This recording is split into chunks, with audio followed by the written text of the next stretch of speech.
noodles for dinner. This is our first time trying to make zucchini noodle pasta.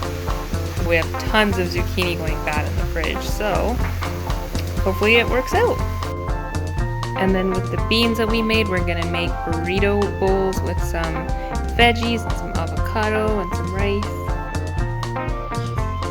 Now we're at Home Depot. Jonah just went in to see if he can rent a tiller to plant our grass seed with.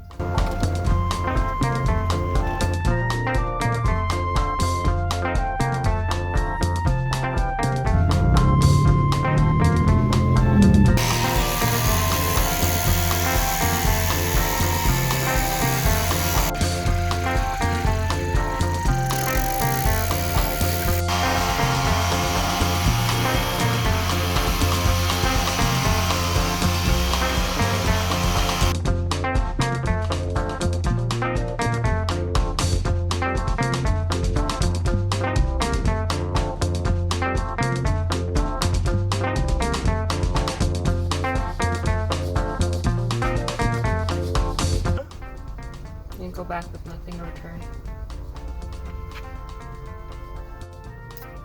So we're back. Jonah's returning the tiller. He did most of the work, to be honest, but I tried to help break up the ground with a shovel because the mud is super hard. And then we put more seed down and we did the tiller thing. So we're tired. It's starting to get cloudy in the evening, but did pretty good.